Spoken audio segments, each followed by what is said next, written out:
Welcome to Good Thinking Live. Welcome, people tuning in from LinkedIn and from YouTube. Welcome to the little bit of time we have set aside each week for good thinkers from all over the world to set aside time to really think about our thinking. In other words, put aside a little bit of time from all the things we're told what to think so we can focus on how to think. So welcome to good thinkers from all over the world. Please share who you are and where you're from in the chat. And this is a conversation versus like a class with no question. This is a conversation. So definitely participate. And for those of you who know, regular good thinkers, you know that participation is awarded a very specific, very valuable thing called rubber chickens. Some people are like, why do you do the rubber chickens? How could you ask such a question? Who doesn't want a rubber chicken? All right. So welcome. We've got the first good thinker on the line, Dr. Sivan Danj. And I probably pronounced names. Sometimes I pronounce names incorrectly because they scroll past me and I don't have time to work on the pronunciation. So I'm very sorry. I'm going to make every attempt. And that is my first response. Proactive response to a potential mistake. And that's today's topic, how to respond to mistakes. And this is probably going to be a little different than, how maybe like articles you read on how to respond to mistakes. So I think it's going to be fun. And we've got a really interesting happening in real time story, courtesy of my husband and his friend who have relayed some of the story to me. So welcome, Stephen. Speaking of, greetings from the 45th parallel. Mac, hello from Baton Rouge. And Glory, greetings from Nigeria. We've got good thinkers coming in from all around the globe, which makes it really fun. Hello, Humaid.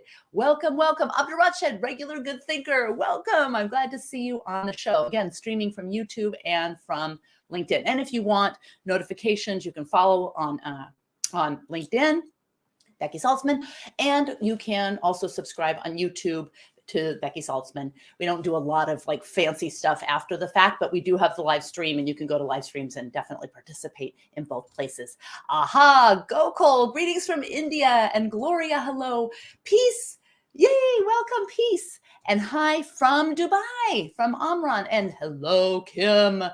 Welcome from Alabama. All right, so we've got some great participation ready to go. What I'm going to do, before I do, I want to say hi to Fatima from Sudan. Welcome. All right, so I'm going to take the banner off because we need more room for our precious comments. So here we go. All right, here we go. Let's start. Someone makes a mistake, and there's going to be a lot of like, what do you think? A or B, 1 or 2, 1 to 5, so that you can participate and really think about your thinking. All right, someone makes a mistake. How do you judge them? And how do you judge them differently if they're your friend or maybe someone you read about in the news, like a star or politician or actor or a sports figure? What about in a history book?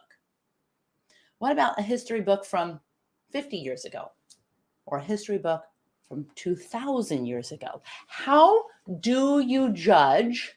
And do you have a universal way to do it? Do you do it different from a friend than someone you don't really know or someone in history? How do you judge them? A or B? Ready? A, by the mistake they made, maybe the severity of the mistake. Or B, their response to the mistake. How do you judge people who make mistakes? A, by the severity of the mistake, or B, by the response to a mistake. Now, bear in mind, it's a mistake. Now, the question is, did they think it was a mistake or do you think it was a mistake? And was it a mistake then in their perception? Would you have thought it was a mistake then if you lived back in that time or you were in that moment? So A or B. So we have got Solange, hola, welcome to Solange. Welcome. Oh, Nigeria, Berkeley says Washington, D.C. Okay, P says B, by the response to the mistake. We've got A. Brisa says A, by the severity of the mistake. B, response to the mistake. Abdurrashid says by the severity of the mistake. B, the response to the mistake. Interesting. Because sometimes you only have the mistake because the response has a delay, so timing is an issue. So maybe if you judge right away, judge too quickly, you eliminate the chance to judge by the response. Like you just immediately judge then it's A. If you wait, you have a choice between A and B because you could see the response to the mistake. How long do you wait?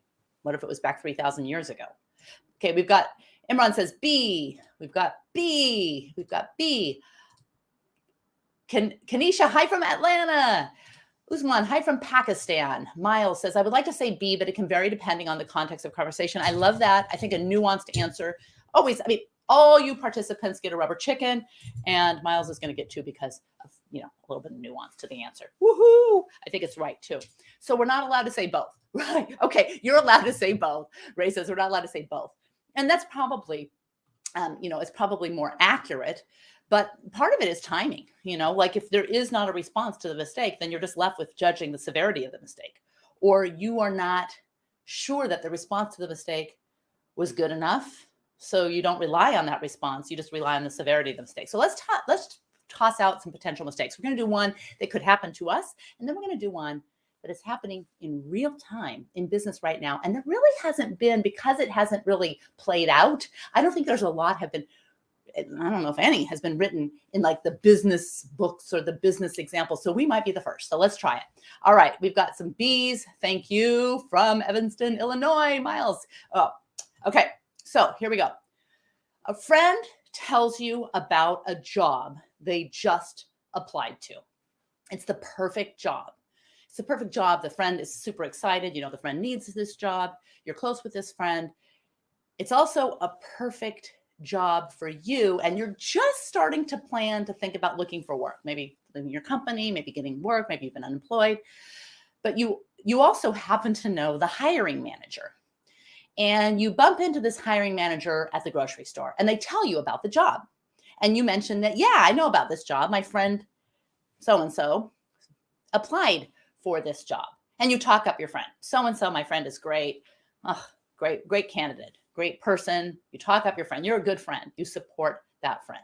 But the hiring manager tells you there is no way that your so-and-so friend is going to get the job. It's not going to happen. All right. But they tell you, you should definitely apply. You'd be perfect if you're looking for work. You'd be great for the job. Now, your friend will definitely under no circumstances get the job, not be hired. So you go ahead and apply. You're offered the job and you take it. Now, you assume that the hiring manager told your friend that they did not get that job because they were so adamant. And the friend had applied several weeks ago. So you assume that happened. Maybe you weren't really sure in your mind, but you kind of hoped that they did. And you didn't really want to find out. But so you say, oh, I'm assuming that they told. But your friend finds out when you tell them about your first day at work. You kind of knew that you should have talked to them about it, but you really wanted the job and they had no chance of getting it. You didn't want to jeopardize your chances by telling your friend that the hiring manager told you that in confidence. So your friend is really mad, very disappointed and upset with you. You don't really know because they refuse to speak with you. So you feel that you made a mistake, but your brain keeps justifying. Maybe it wasn't a mistake. After all, how dare they be mad at me? I didn't do anything wrong. So here's the question. Get that in. How do you judge if that is a mistake?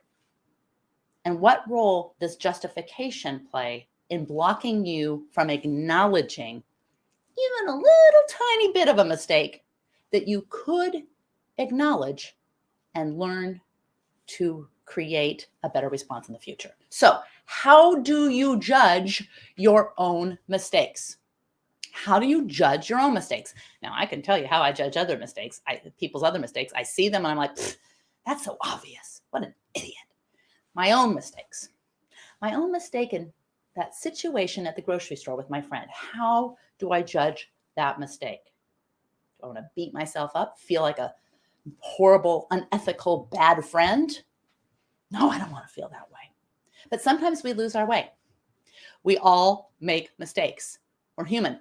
I don't even know. I wonder if other animals make mistakes. I'm assuming yes. I wonder if they're aware of their mistakes, because we certainly allow justification to get in the way of our own mistakes. All right. We focus on the wrong things. We pursue goals at all costs. The end justifies the means. We teeter just a little bit on ethics. We make justifications. We teeter just a little bit on morals. We cheat just a little. We lie just a little. We deceive others just a little. We deceive ourselves. We witness a crime and we don't speak out, or we justify it.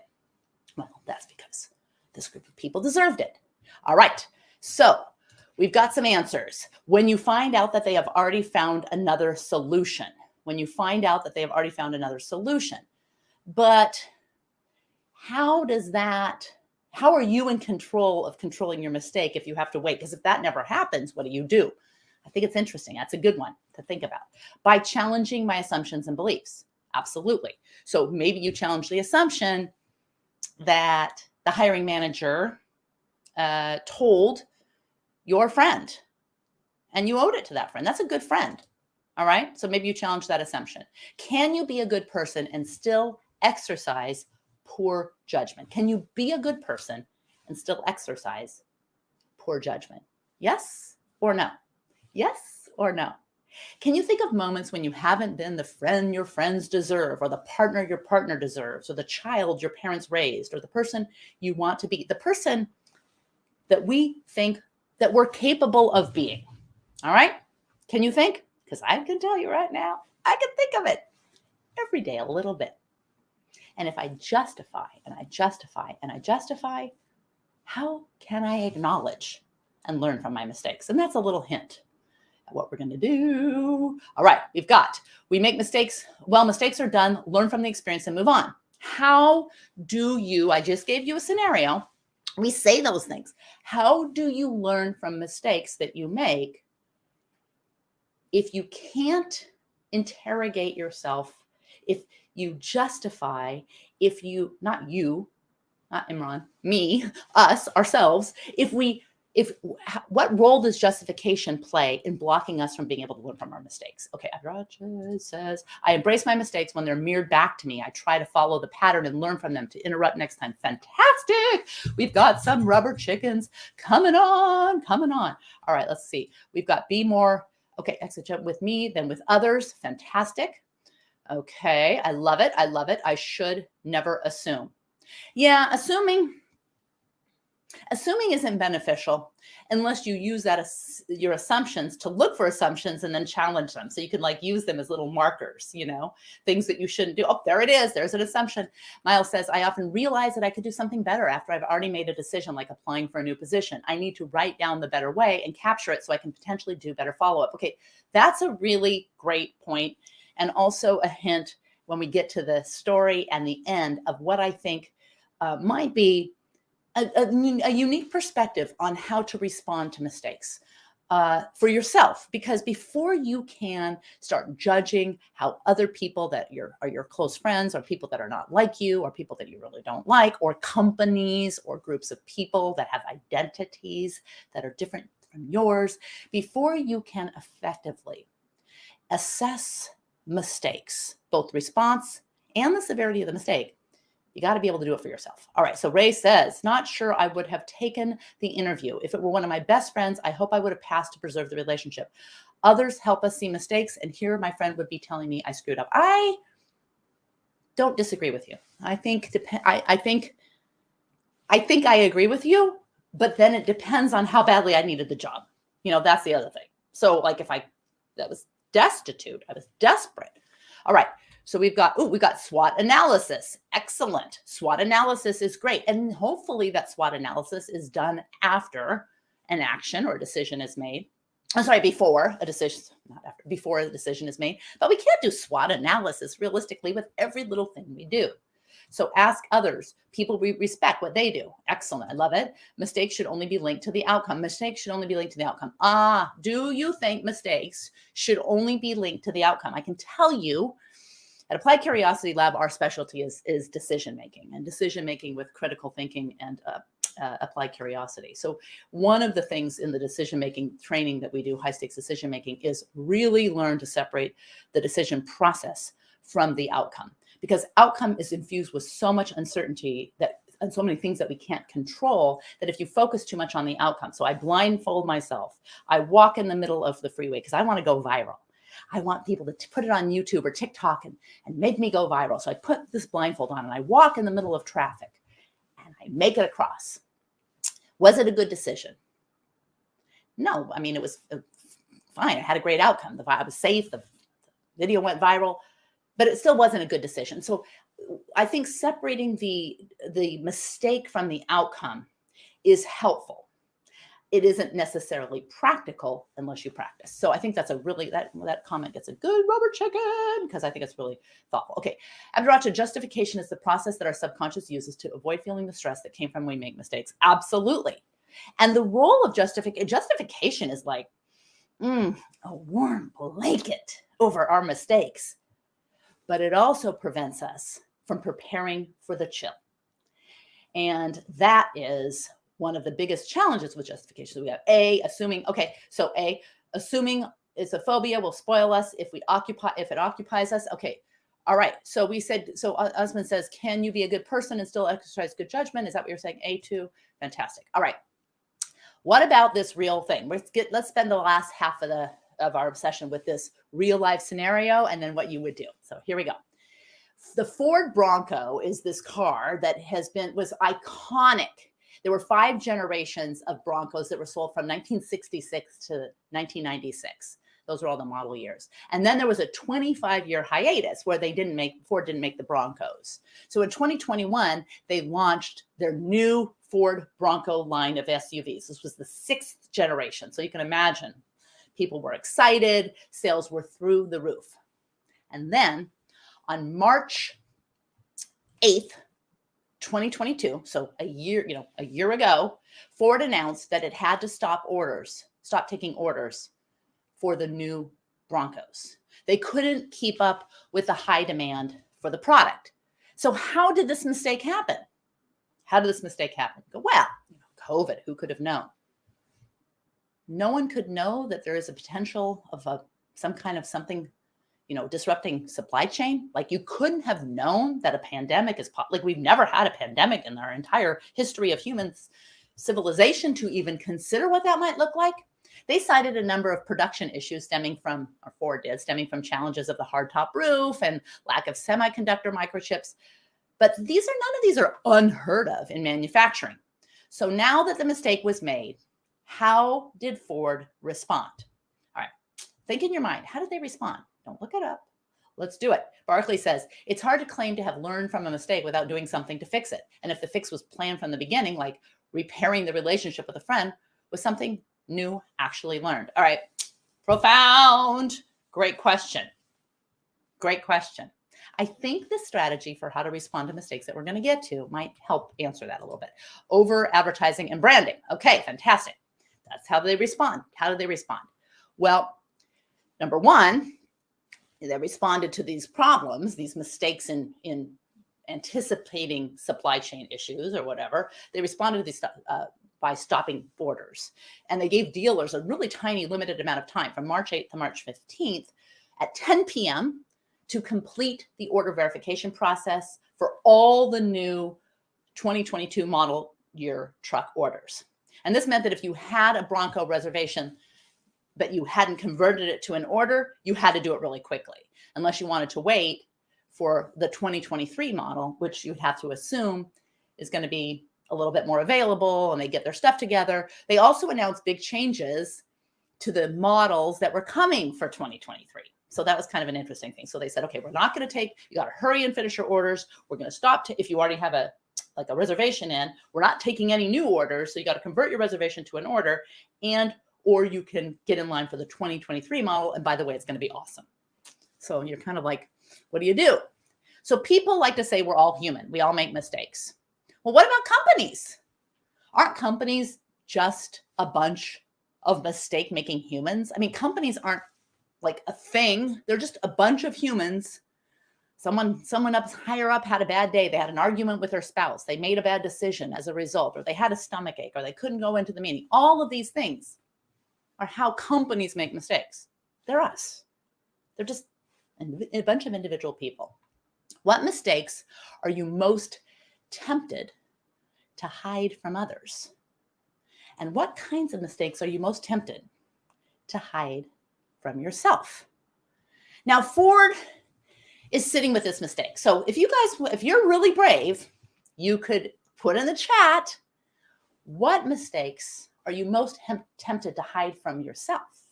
And what mistakes are you most tempted to hide from others? You have to be really brave to do it. Miscommunication. Those are the kinds of mistakes you most likely hide from others or yourself? Sometimes the scroll we have, but I love the participation. Okay, now Ford is sitting with this mistake.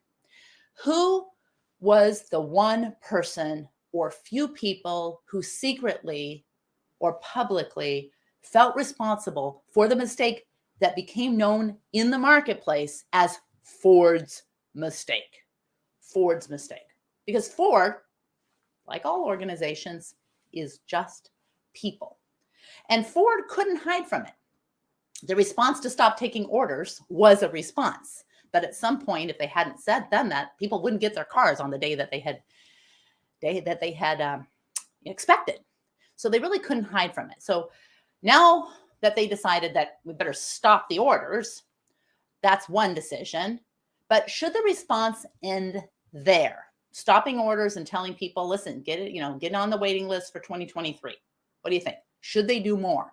Who has a good idea for what Ford should have done? Before I tell you what they did do. Abdurrahman, can you hide mistakes from yourself? You can. And if you see justification rearing its very blanket comforting head, you know that that may be a sign that you're hiding mistakes from yourself. Being courageous. Okay, being courageous. Fantastic. All right. So here's what Ford did next. So this leads to, actually, let's put a pause on what Ford did next, because I want to lead to another fun and potentially important series of questions for anyone who wants to think about how to think about responding to the mistakes, and how to improve your response to mistakes. And then we'll get into what Ford did. Ready? What does it feel like to recognize a mistake without acknowledging it? Now, we can see it in others. I recognize you made a mistake, or that company made a mistake, but you haven't acknowledged it. But what does it feel like for ourselves to recognize a mistake and not acknowledge it? Can you recognize a mistake without acknowledging it? What's more important for ourselves?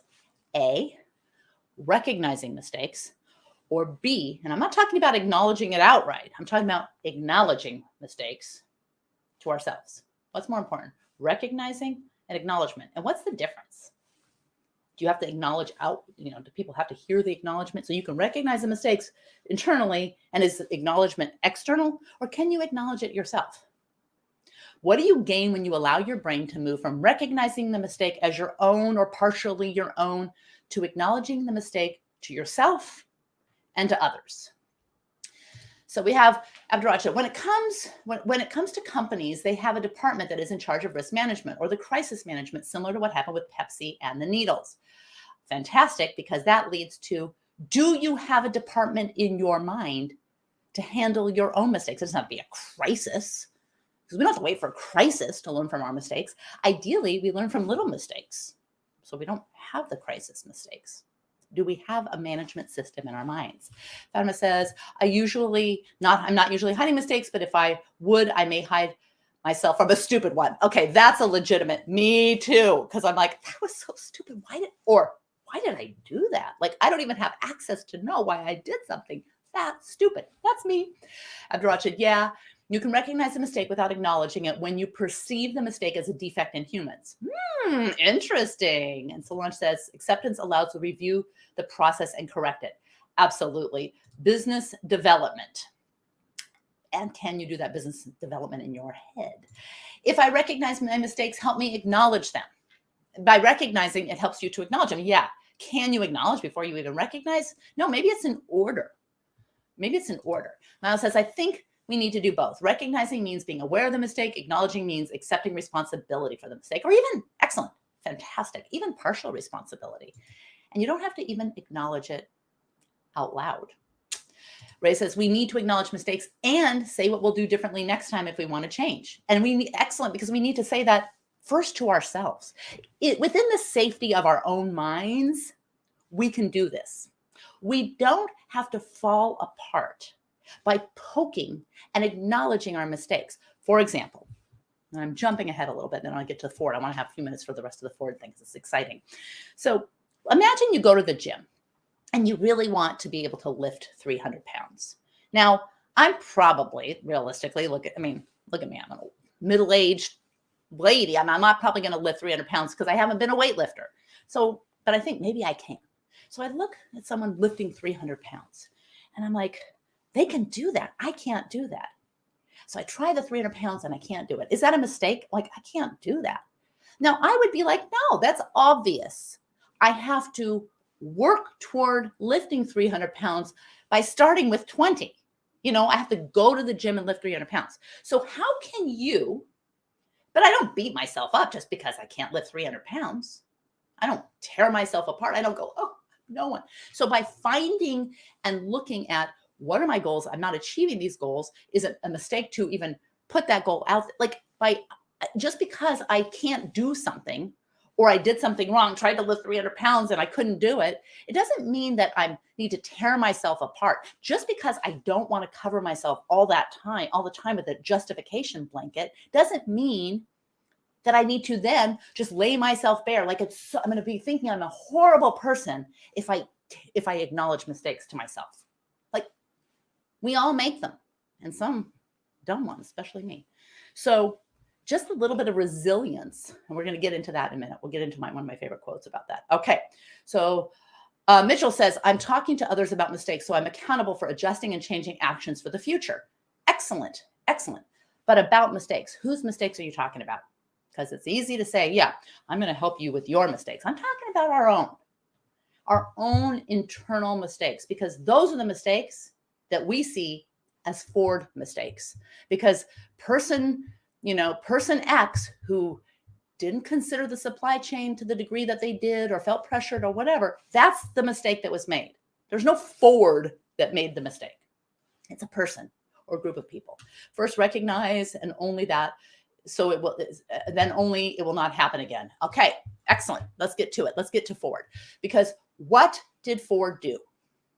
What did Ford do next? Well, Ford, first of all, offered $2,500 credit to customers who were willing to downgrade from their higher end Broncos to other Ford models. Now, will these Ford Broncos ever ship? We'll see, because this is happening in real time. So we don't have after it happens, we can all say, oh, they should have done this and they should have done that. This is happening in real time. So we're kind of grappling with something in real time. But there's more to the story. Ford decided their next response, I think, may be written down, maybe considered genius if they can get the Ford Broncos to ship, and maybe not considered genius if they can't. So we'll see how it plays out. We're going to be the first to kind of grapple with this. So the next response, I think, may be considered genius. Here's how they responded. Recently, in the summer of 2021, Ford launched Bronco Off Rodeo. And this gave owners who had not yet received their new Broncos, but had converted their reservations to orders in that little time frame, got their orders in, a chance to explore Bronco's capabilities on a number of specially prepared off-road trails. So it's held in 4 locations throughout the United States. And the owners, the people who have not yet received their Broncos, but they're excited about it, get to spend a 10-hour day learning to unlock the vehicle's fullest potential on rugged, dramatic terrain. So Ford, and we'll see how it plays out, turned this mistake into a mission to return Bronco to a lifestyle brand. So it'll be very fun to see how this plays out. So watch it. Let's all follow the story and talk about it. We can talk about it because, it's happening in real time. So when it comes to mistakes, should we judge companies different from how we judge our best friends or our enemies? Should we do that? Should we judge companies different from how we judge ourselves? And here's the final series of questions and the quote. So we're going to go just a few minutes over. Is it wiser to judge ourselves by the mistakes we make or how we respond to the mistakes we make?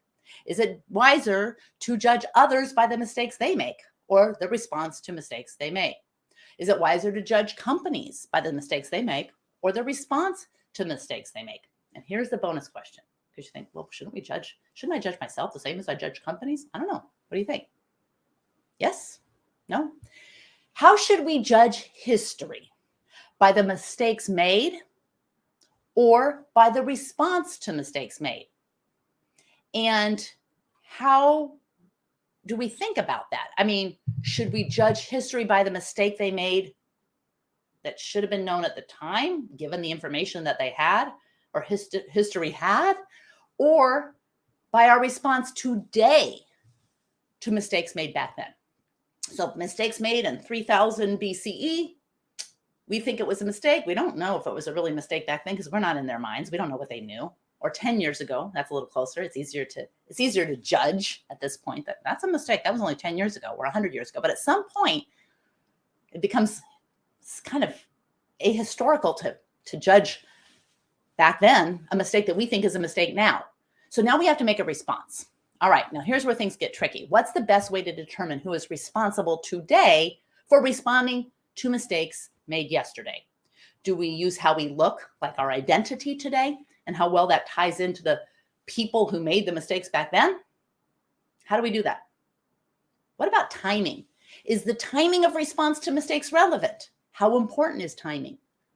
Like, if something happened yesterday that I should have said something about at that moment, but I didn't do it till today, or something that happened 10 years ago, or 50, or 100, or 3,000 years ago, how do we think about timing in between the mistake and the response? How do we even assess the severity of the mistake given timing? All right.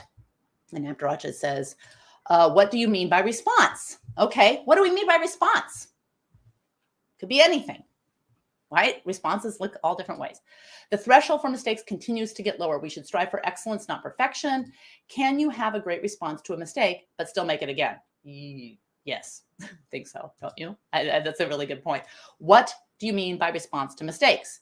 Someone else want to weigh in? If I just say, oh, sorry, I bumped you in line. Sorry about that. That's a response. Mean a lot of things. Miles says, I think judging companies becomes an outlet for people's outrage. Take what's going on in Silicon Valley Bank, for example. It's easy to point fingers, but peer pressure can be a destructive force. Absolutely. And how did this mistake happen? Was it one decision 5 years ago? Was it a series of decisions 3 months ago?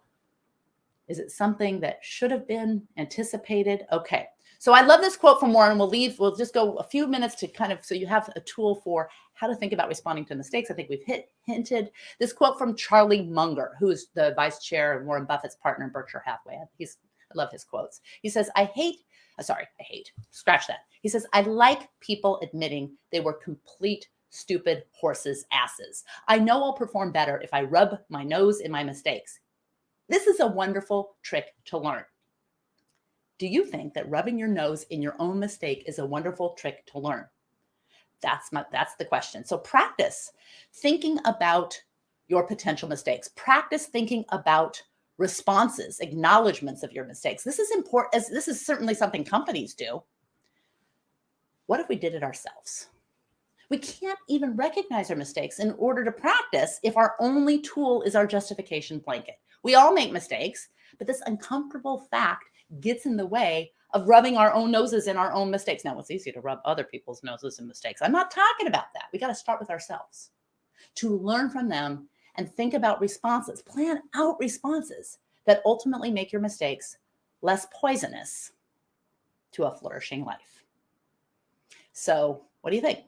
You ready to start looking for micro mistakes, not to tear yourself apart, not to waste all your day on non-productive things, but just to practice peeling off a little bit of that justification blanket so you can practice acknowledging and then creating better responses before the mistakes spin into bigger things like crisis management mistakes that we see at companies, which are really just a bunch of micro mistakes that we all make on a day-to-day basis. So, see you next week. Thanks for being here. Thanks for taking a little bit of time out of your week to think about how we think. For good thinkers from all over the world, this is what we like to do. This is what the show is all about. We try to be here every Monday, 9 a.m. Pacific time, which I put 5 p.m. Greenwich Mean Time, but we do in the United States with this daylight savings ridiculousness. So it's 4 p.m. Greenwich Mean Time on LinkedIn Live and on YouTube Live. Subscribe and hit that bell notification. Just the only thing we really do is this show at this point. So you can subscribe so you get notifications of the show. Thanks for being here. Thanks for your participation. Go earn those rubber chickens. go find little ways to identify and repair micro mistakes. Thanks so much.